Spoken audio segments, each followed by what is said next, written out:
Good morning, students. Today we are going to see JIPMER exam questions 2002 with answer key. You might have seen the questions, okay, in many videos, and you would. I assure that you will get a good experience by watching this. Let's go to the questions. First question is: identify the range of motion in a given image. You can see the image. A person is taking a dumbbell in his both hands and is doing exercise from the midline, okay, towards outward direction. So can you guess what is the range of motion given in this image? Is it abduction, adduction, extension, or flexion? The answer is, guess what? It is abduction. So let's see what is called abduction. Okay, abduction is nothing but from the midline, okay, towards outward, okay. If the upper extremities or the lower extremities, if it goes, you call it as abduction. And what is called adduction? Adduction is nothing but from the outward direction towards the midline of the upper and the lower extremities comes towards is called adduction. And what is called extension? I'll show you the image so that you will get a clear idea. Here you can see a flexion and extension, abduction and adduction. So what happens, as I explained you, the abduction and the adduction. Now the flexion and extension. Here a lady is swinging his arm, okay, outwards. Okay, it's called the flexion, and it is extending his arm backwards. It's called the extension. Same for the lower limb also. Hope you would have got the idea. We'll go to the next question. The second question is identify the rhythm in the given ECG. What do you see in this graph? I mean the ECG graph. There are some waves. What does it mean? Option A, ventricular fibrillation. B, asystole. C, pulseless electric activity. D, ventricular tachycardia. What does actually mean? Can you see anywhere a P wave? No. Can you see QRS complex or the T complex clearly? No. So what would be the answer? The answer is ventricular tachycardia. Why it is called ventricular tachycardia? Ventricular tachycardia is nothing but, see, you can see the image over here. A normal heart rate, which is seen over here, which it has a proper P wave, QRS complex, and a T wave. Here in the ventricular tachycardia, what happens? The Here the ventricular area, it'll get more pumped. So what happens? A normal P wave, QRS complex will not be clearly seen. In this ventricular tachycardia, the heart rate will go beyond 150 beats per minute. That's the classical thing you can see in the monitor. Why it is not asystole? Asystole is nothing but a flat line. It doesn't have any P wave, nothing. Pulses electrical activity. What is called pulses electrical activity? You can't feel the pulse in the patient. Okay, that will be an irregular electrical activity. And what is ventricular fibrillation? Fibrillation is nothing but, okay, where Actually, the because of the heartbeat, okay, the ventricular the ventricular will be pumped, okay, and it'll have a kind of a jerk, okay. In this, what happens? The blood, it will be actually revolving inside the ventricular itself. It will not be pumped outside. It will not be pumped outside. So what happens? The blood get easily clot. So I hope you have gained enough explanation. Next, we shall go to question 3. Patient with chronic renal failure and lab findings showed that the potassium level is 6.2 milliequivalents per liter. What would be the expected ECG findings? Question A, and option A, tall T wave. Option B, ST segment elevation. Option C, ST segment depression. Option D, flatted T wave. What would be the answer? Okay, let's discuss something. How will you find the patient is having a chronic renal failure? Okay, and the lab findings which they have mentioned over here is very simple. The patient's creatinine level. The normal creatinine level is 0.6 to 1.2 milligrams per liter. Whereas here, this goes beyond 1.2, 1.3, so that you can estimate that the patient is in the chronic renal failure. Potassium level. What is the normal potassium level? Normal potassium level is 3.5 to 5.5 milliequivalents per liter. Whereas over here, you can see 6.2 milliequivalent per liter. And you understand this is beyond the limit. It has to be 5.5, but here it is 6.2 milliequivalents per liter. So it is actually dangerous. So what happens this in the ECG findings? So this will reflect the heart. Potassium is very important for the normal heart pumping, for the normal ECG. What happens over here? See, I can explain you through the ECG. So here what it happens, the T wave, this is what the P wave, okay, QRS complex, okay, it has to be. And over here, this is the P wave. So the T wave, okay, it goes beyond the three boxes. In short, practically I'm saying, okay, what's the three boxes? See, the boxes over here you can see is like small boxes, okay, which represents the electrical activity, okay, of the each wave. So through which you can see the maximum elevation of the each wave. So you can see over here the T wave is elevated. So what does it mean? What happens in the heart?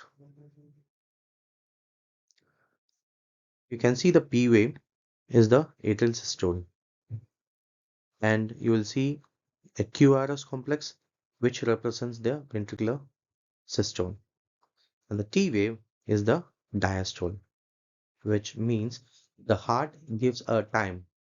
It takes a time to it allows the blood to fill the ventricular part. So what it happens over here in this, the T wave is elevated, so which means the diastole actually it takes a long time. So let's move on to the next question.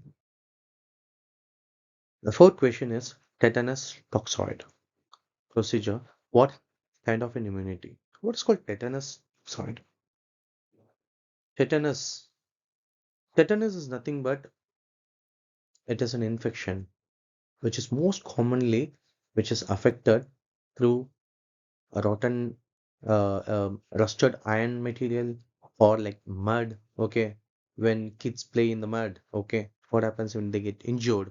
If it is not the tetanus toxoid TT injection is not taken properly on time, what it happens, they'll get easily infected and this will lead into paralysis. So in tetanus infection, okay, in this disease, there's a specific, a peculiar clinical manifestation you can see is patient will have rigidity of muscles. Mostly you can see the patient will have like a rigidity of muscle, and you can see mm, like a bow position. So in that, in clinical, if you want an for a knowledge purpose, okay, they that moment, they give midas. Midas is given, okay, to reduce that spasticity, okay, for a while. So they'll give midas infusion. So okay, let's come to the question. So what kind of a immunity, okay, uh, is like the tetanus toxoid injection is given? What kind of immunity is that? Option A, active immunity. B, passive immunity. C, natural immunity. And D, acquired immunity. Let's see what's called active immunity. What is called the name active? Active, passive. Passive is nothing but the immunity is produced by itself, self. That's called passive immunity. Okay. First, I'll explain this passive immunity. A small, beautiful example is mother's milk. The baby, the fetus, when it is in the mother's womb, it takes the immunity from the mother through the maternal circulation. Then the passive immunity it develops the first. Let's go on to the active immunity. What is called active immunity? Needs some stimuli to get activized. That's the meaning. So here what it happens, the tetanus toxoid, okay, they take that and they reduce its strength, the intensity, and they'll inject it to the baby, where it stimulates the immune power for the tetanus toxoid. That's called active immunity. Simply to say, TT injection. TT injection you might have taken from your childhood. Next is natural immunity. What's called natural immunity and what's called acquired immunity? Natural immunity is nothing but to a disease, the body is exposed intentionally, okay, to a small quantity. That's called a natural immunity. And acquired immunity is nothing but if a patient is exposed to an infection or a microorganism, what it happens, the body starts developing immunity that's called a acquired immunity. Let's move on to the next question. I didn't tell you the answer. Okay. So tetanus toxoid procedure, what kind of immunity is this? Is the answer is D. It's a acquired immunity. I'm sorry. The answer is A. Active immunity. It's a spelling mistake. Okay. It's a typing mistake. It's an active immunity. So what happens? They give this tetanus injection. Okay, which it has its low intensity strength is given to the patient, and the patient develops the immune power towards the tetanus toxoid. So whenever the baby or the person, okay, get exposed to the tetanus toxoid, okay, they'll have their own immune power. Okay. Next, we'll move on to the next question. Question number 5. Lifestyle modification comes in which level of the prevention? A. Primordial prevention. B. Primary prevention. C. Secondary prevention. D. Tertiary prevention. Let's see what is called primordial prevention. Primordial prevention is nothing but patient will not have any infection or any disease, but he or she will prevent from the risk factor. I'll show you a diagram, okay, so that you can easily understand. The answer is, so answer is A actually, primordial prevention, okay, it's something with the lifestyle modification, okay. I'll explain through this picture. so that you can easily understand. So primary prevention is nothing but as a lifestyle modification. The patient will not have any infection. He may have risk factors. For example, age factor will take. Age factor is also, it has risk factors for the diabetes, hypertension. So what the age people, what they do, so they take preventive measures. Okay, like they take less salt, they take less sugar. Okay, so they are preventing from the risk factors.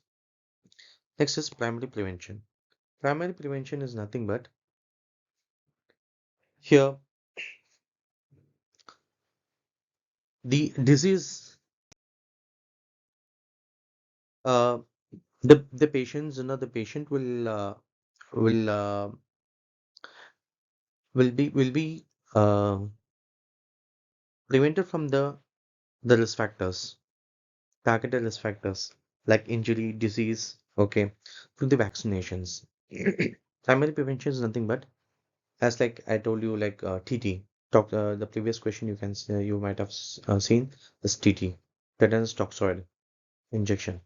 That's one of a primary prevention, okay, where the baby or the person will be primarily prevented from the particular disease.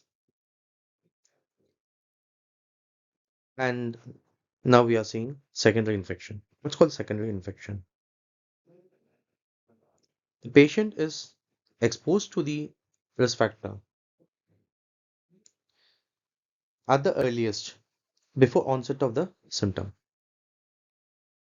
For an example, the patient is having pre-diabetes, or the patient is having a pre-hypertension. Okay, the patient um is having like 140 uh, by 80. Okay, it's a systolic hypertension, you can say. So the patient will not have any symptoms, but he's risk for hypertension. So he takes a prevention measure that is called a secondary prevention. Next is tertiary prevention.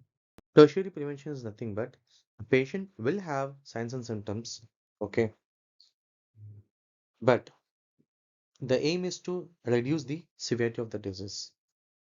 That's called a tertiary prevention. So the answer is A. Lifestyle modifications, in which level of the prevention is primordial prevention. Next, question number 6.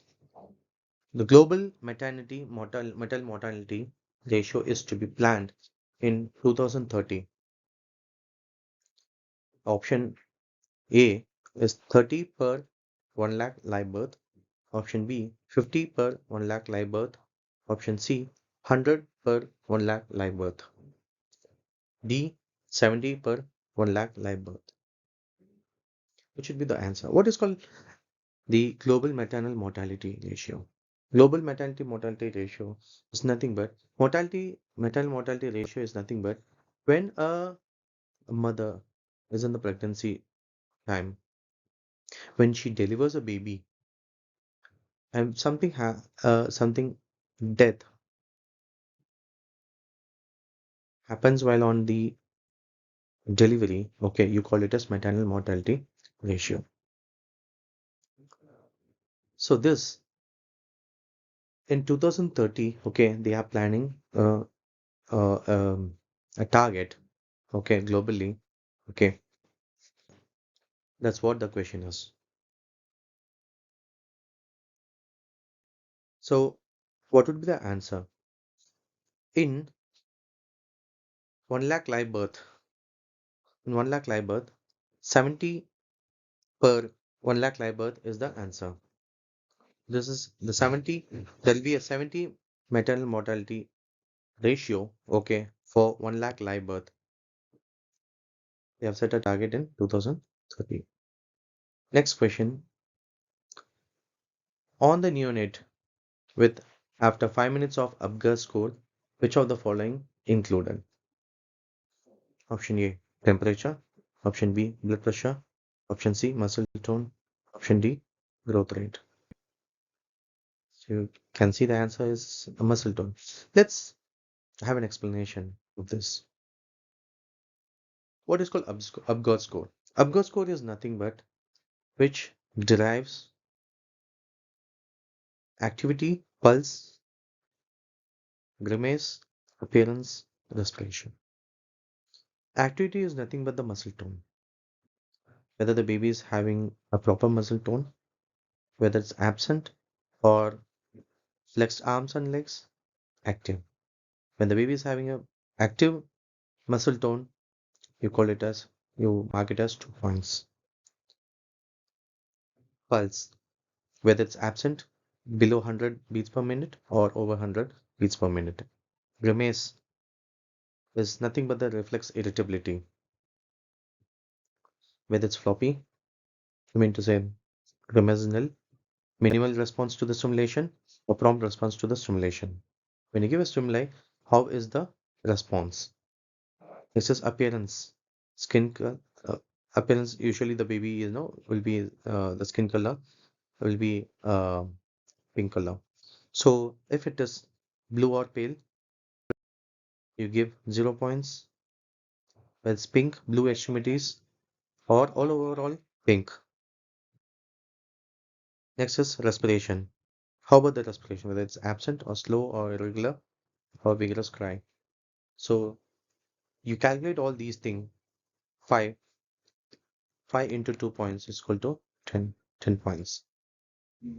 Whether the baby attains 10 points, the baby is normal. When if it attains 5 points, so it means the baby is risk. And if it is 0 point, the baby is actually dead. So what's the answer over here? The answer is the neonate 5 minutes. Okay, you can see the muscle tone.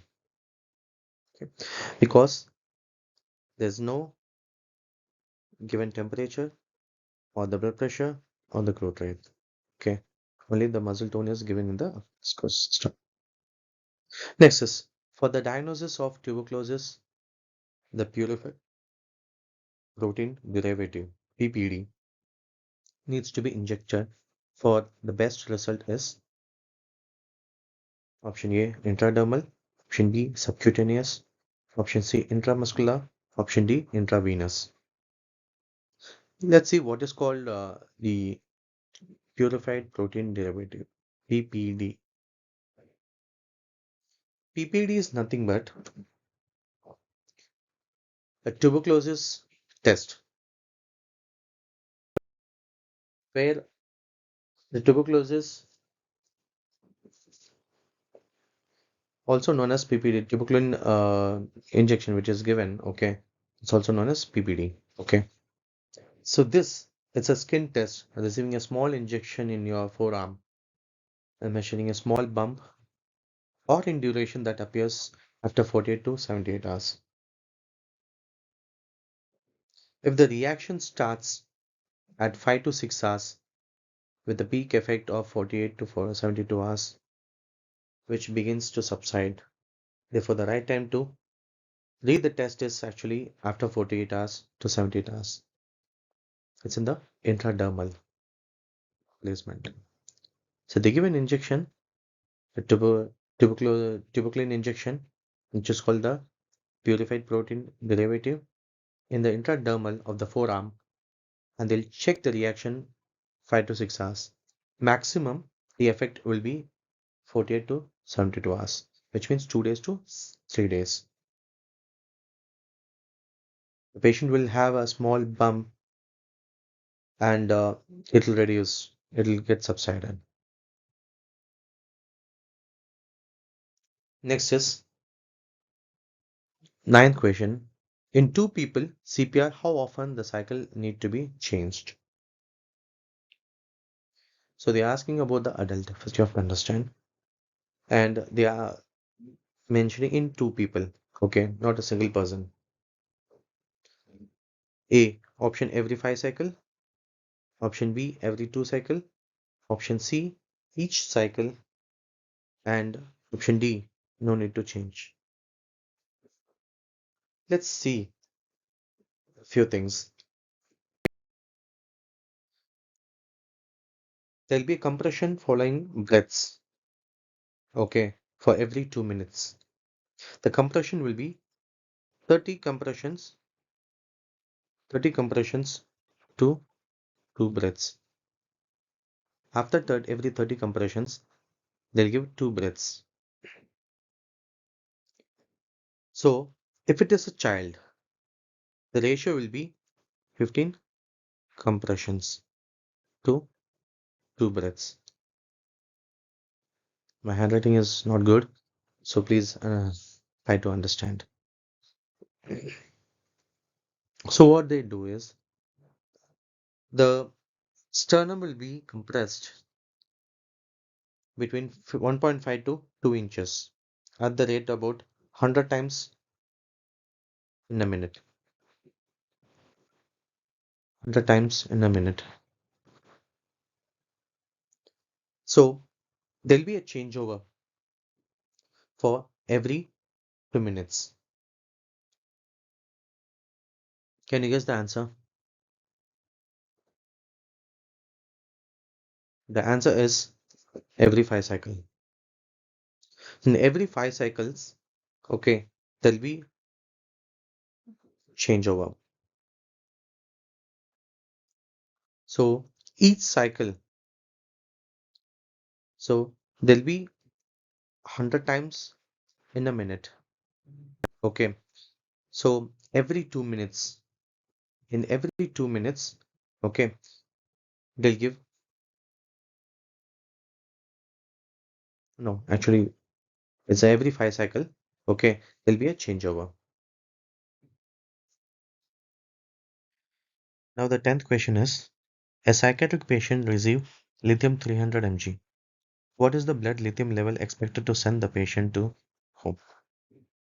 Option A, zero point 0.6 milliequivalents per deciliter.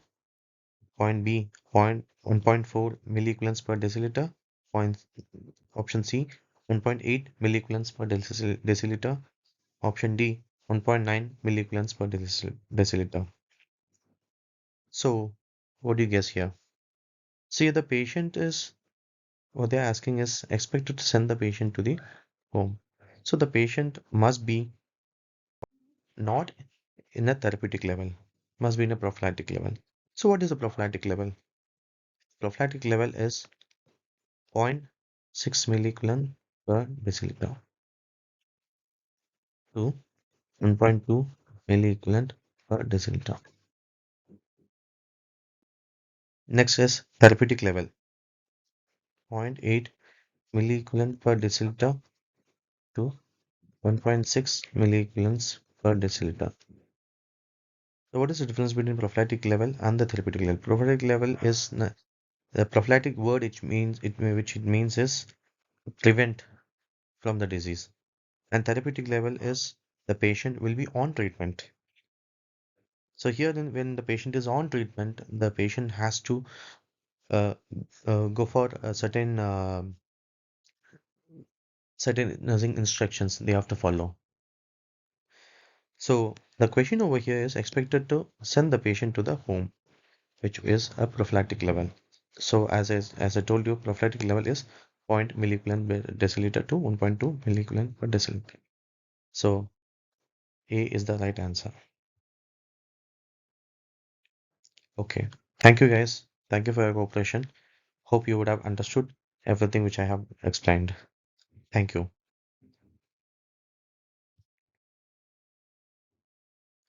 So if you wish to like, please like, share and subscribe. Thank you once again.